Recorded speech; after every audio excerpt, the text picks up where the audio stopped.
Welcome to Tarot by Pixie, guys, and let's do a short reading today on what your person is thinking about you right now. So, this is going to be a pick a pile reading, and first pile is going to be this citrine pebble. So, if you like it,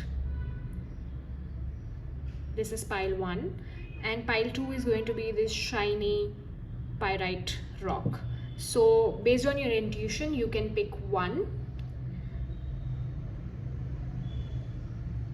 And now we will start with the reading. You can pause the reading and also choose your piles. So if you chose the citrine pebble, this reading is for you. So let us see what are the current feelings of your person. Pile number 1, King of Pentacles. ऐसा लग रहा है कि अभी वो अपने career में बहुत ज़्यादा बिजी हैं, काफ़ी ज़्यादा करियर फोकस्ड हैं, ट्रैवल कर रहे हैं करियर को लेके, और बहुत ज़्यादा करियर ओरिएंटेड जो एनर्जी है वो यहाँ पे नज़र आ रही है पाइल नंबर 1। और हो सकता है कि वो अभी रिलेशनशिप में बहुत ज़्यादा टाइम भी ना दे पा रहे हों, और इसकी वजह से लाइफ में जो है वो आपके रिलेशनशिप में कुछ कुछ प्रॉब्लम्स हो। 6 ऑफ स्वॉर्ड्स का कार्ड भी आ गया है, तो ये बताता है कि वो अपने काम के लिए ट्रैवल कर रहे हैं या करने वाले हैं। This is purely business. हो सकता है कि आपके पार्टनर या आपके पर्सन बिजनेस सेटअप करने की कोशिश कर रहे हों और उसके लिए उनको कोई बिजनेस पार्टनरशिप करनी है, वो अपने पार्टनर्स के साथ कुछ ट्रिप लेते हुए नज़र आ रहे हैं। तो उनकी करियर में अभी इस टाइम पे बहुत पॉजिटिव एनर्जी आ रही है, जिसकी वजह से कि वो अभी इस रिलेशनशिप को जो है वो उतना ज़्यादा टाइम नहीं दे पा रहे जितना कि उनको देना चाहिए। 2 of Wands, again there are 3 to 4 travel cards, so whether they are going to travel or they're already traveling, travel की बहुत ज़्यादा एनर्जी यहाँ पे दिख रही है। चलिए देखते हैं कि वो आपके बारे में क्या सोच रहे हैं। वो आपके बारे में सोच रहे हैं पाइल नंबर 1, बट उतना ज़्यादा नहीं जितना कि आप उनके बारे में सोच रहे हैं। इस टाइम पे उनको लग रहा है कि आप पिछली बातों को लेके उनसे बहुत ज़्यादा नाराज़ हैं और अपनी लाइफ में चीज़ों को लेट गो नहीं करते हैं, ऐसा उनको लगता है।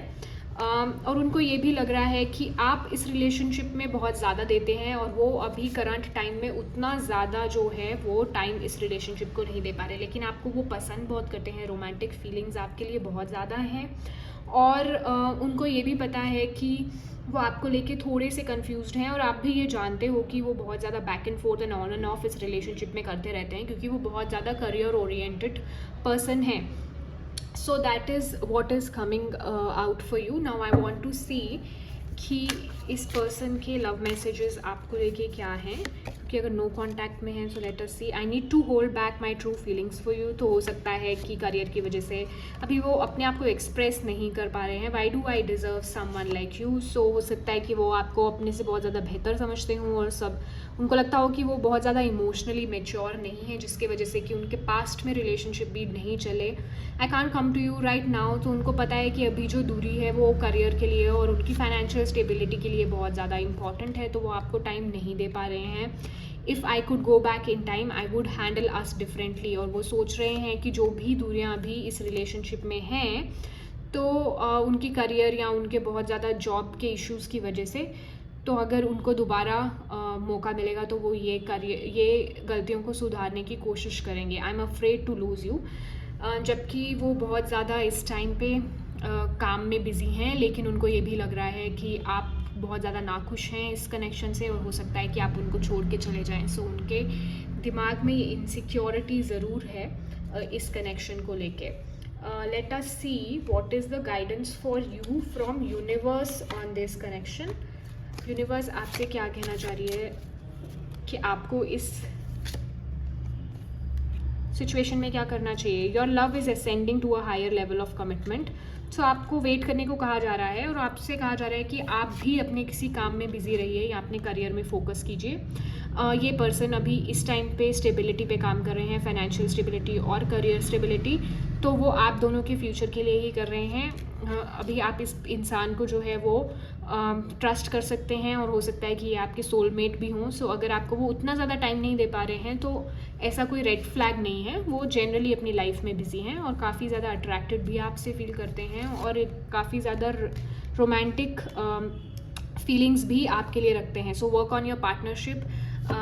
यूनिवर्स आपसे कह रही है कि प्लीज़ अपने इश्यूज़ को सॉर्ट आउट करने की कोशिश कीजिए, थोड़ी सी बैलेंस जो है उसको मेंटेन कीजिए और टॉक इट आउट, अगर कोई प्रॉब्लम है तो उसको बैठ के प्लीज़ सॉर्ट आउट करने की कोशिश कीजिए. So that is all from my side for pile number 1. Now let us move to pile number 2.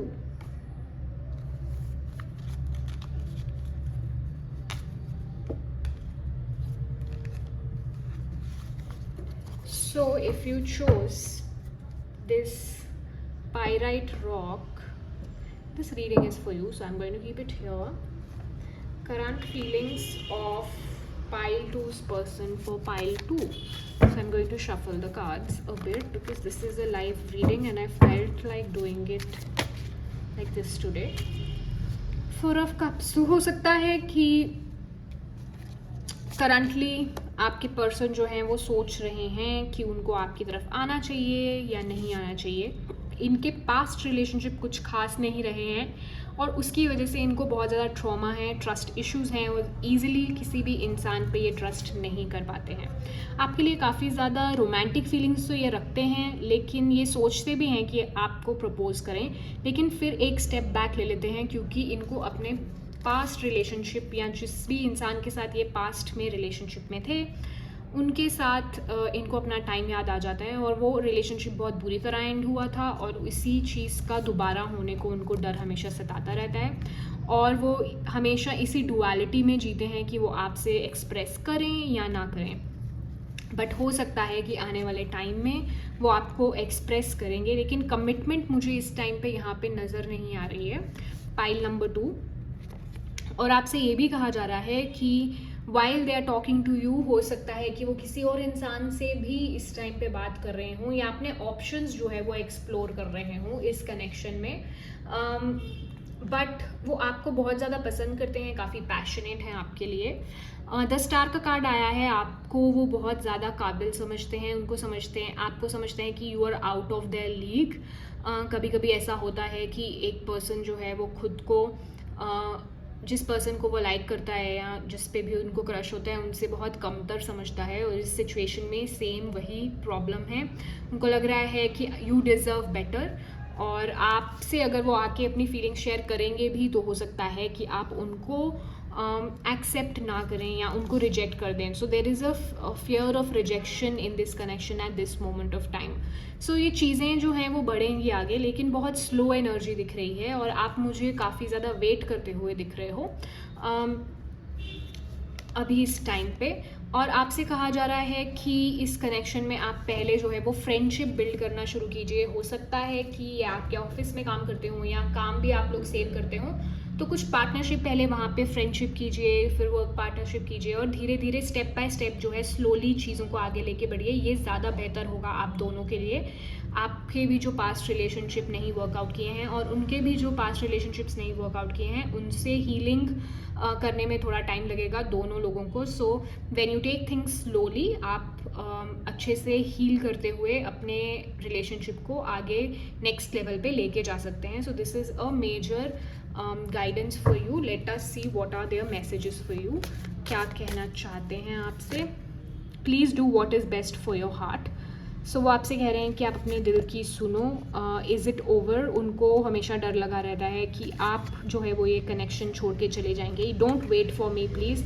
उनको लगता है कि आप वेटिंग एनर्जी में हो, उनको पता है कि वो कंफ्यूज्ड हैं. सो वो आपसे कह रहे हैं कि प्लीज़ वेट कीजिए. और यहाँ पे डुअल एनर्जी यहाँ पे आ गई है. मैंने आपको पहले भी बोला था कि वो काफ़ी डुअलिटी में रहते हैं. एक तरफ तो उनको डर सताता है कि ये कनेक्शन ख़त्म हो गया है और दूसरी तरफ वो आपको ये भी कहते हैं कि वेट ना किया जाए उनके लिए क्योंकि वो रिस्पॉन्सिबिलिटी लेने से डरते हैं. बट पैशन बहुत ज़्यादा है इस कनेक्शन में. The passion is too much. वो जानते हैं इस बात को और आपको चाह के भी भुला नहीं पा रहे हैं. These feelings are eating me alive. As I said, cards are resonating with what I have already predicted. कि काफ़ी ज़्यादा पैशनेट हैं और अपनी फीलिंग्स को वो दबा नहीं पाते हैं और चाहें भी तो आपसे मुंह मोड़ के नहीं जा पाते हैं और काफ़ी ज़्यादा पुश एंड पुल डायनेमिक्स इस कनेक्शन में रहता है और चीज़ें वो हैं, कभी कभी क्लैरिटी भी नहीं रहती है और आप बहुत ज़्यादा इस बात से कभी कभी इरिटेट भी हो जाते हैं। तो चलिए देखते हैं कि यूनिवर्स की तरफ से आपको इस कनेक्शन में क्या गाइडेंस है, what does universe want to see. So attraction का कार्ड जो है वो 2 बार यहाँ आ चुका है, पैशन का कार्ड भी आ चुका है। एज आई सेड कि you attract romantic love by enjoying this moment fully. आपसे कहा जा रहा है कि गो विद द फ्लो। इस टाइम पे आप अपने करियर पे ध्यान दीजिए, खुद की ब्यूटी पे ध्यान दीजिए और अपनी बॉडी को हेल्दी रखने के लिए ध्यान दीजिए। आगे जाके अगर ये चीज़ें नहीं ठीक हुई तो हो सकता है कि एक बेटर फॉर्म में आप दोनों दोबारा से एक दूसरे की लाइफ में आए। अट्रैक्शन बहुत ज़्यादा है। Work on your partnership, as I said कि आपको पार्टनरशिप बिल्ड करने की ज़रूरत है। Don't directly jump to a romantic relationship, first be friends and then take your time and then slowly take things forward. And soulmate, so हो सकता है कि ये आपके soulmate हों. Yes, this is your soulmate. और soulmate connections usually they experience a lot of push and pull dynamics. And वो heal करने के लिए आपके life में आते हैं, so they are going to trigger a lot of trauma and lot of feelings in you.